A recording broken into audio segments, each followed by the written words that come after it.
Hello everyone, this is Dino Chris from Prehistoric Facts, and this is Prehistoric Facts special episode number 219, and we're going to be talking about a herbivorous dinosaur, and that herbivorous dinosaur is Chialingosaurus. And so here is a black and white version of what possibly Chialingosaurus looked like. And so this is the best image I could find of Chialingosaurus. Some of the others are actually kind of old, but this is the best one that I could find. Some information about Chialingosaurus. The name Chialingosaurus means Chialing lizard. It is actually it was named after a river on where the fossils were found. Or in the river was near where the fossils were found. Length is 13 feet or 4 meters. Height is 5 feet or 1.5 meters. Weight is unknown, so it's kind of debatable of what its weight really is. Lived 160 million years ago in the Middle Jurassic period, and the fossils were found in China and they were described by Young in 1959. So this dinosaur has been around for over half a century, and so yeah, it's actually a really neat type of dinosaur here. And so here we actually have a map of Asia, and you can see this big orange country right here in the middle is China. We all know what China is, and so that's where the fossils have been found. Up here you got a size chart. There was the slide around the beginning where actually there was a size chart there, but this one is a little bit better in my opinion.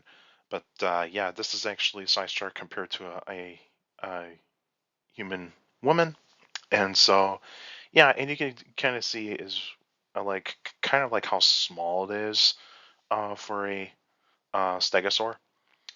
And then on the bottom here, this is a drawing of the bones that were found based on the holotype specimen or the first specimen. And so not a lot has been found from the holotype specimen.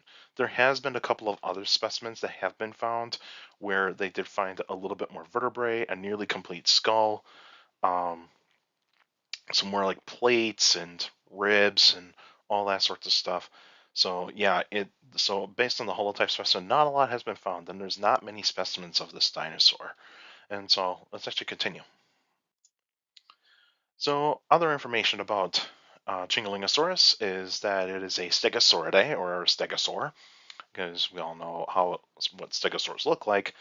Chialingosaurus has small plates running from the neck to the mid back, but also it's got long, slender spikes from the mid back to near the end of the tail.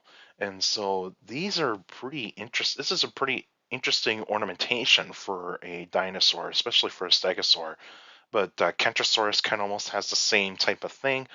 And so based on what is known right now of Chialingosaurus, is that the specimens that they have collected of Chialingosaurus is that that they possibly are juveniles. They're probably from juvenile specimens, mainly juveniles, because they make a point is that the front limbs are longer than other types of stegosaurs, but its overall body size would actually say that it's not very big and not very tall. So this would actually make the case is that this could be that these could be juveniles, and there is a huge debate on whether or not um, Chialingosaurus is a valid species. Right now, it is leaning towards that it is not, but it's still up for debate. They need to have more specimens of this type of dinosaur, and so yeah, this could. I mean, Chialingosaurus could actually be juvenile Kentrosaurs, for all we know, but we don't know yet. We do not know yet. And also, Chialingosaurus, like Stegosaurus, is a herbivore. The environment in which Chialingosaurus lived in, it would have been warm and humid. It would have been wet and dry seasons. There was plenty of trees, ferns, and cycads. There was no flowers and grass. And of course, there's plenty of rivers, lakes, and ponds. And the other animals that were around in the environment, like insects, amphibians, reptiles, mammals, pterosaurs, and non-avian dinosaurs. And so plenty of other dinosaurs that were around at that time. So like sauropods, some like almost like Hypsilophodontidae, type of dinosaurs, or small two-legged dinosaurs, and of course theropods. Now, the predators that Chialingosaurus would have encountered: Lashansaurus, that's a type of megalosaur that was around during that kind of time. Chialingosaurus was around there too, but that one's still up in the air in terms of whether or not it was around at that point in time. But looks like it is. Sign Raptor was actually around during the time of Chialingosaurus, and so that probably would have been the main predator there. And of course, Yangchuanosaurus was also around too. So based on the rock formation that Chialingosaurus has been found in, there's Sign Raptor and Yangchuanosaurus which are the ones that have more than two specimens that have been found. So there have been a lot of Sign Raptor and Yangchuanosaurus fossils that have been found in the rock formation where Chialingosaurus has been found. So those would have been the predators that would have been around. Now, the extinction of Chialingosaurus is mostly due to climate change. So, when it got to the later part of the Jurassic period, it would have gotten warmer. So, warmer temperatures would have happened, and of course, the plants changed. And so, when the plants changed, that means the herbivores that rely on those plants from like when they were around, they can't eat them. They can't eat those plants anymore because either they have like a toxin, or otherwise there's a toxin that they couldn't digest, or you know there's plenty of other things that could have happened.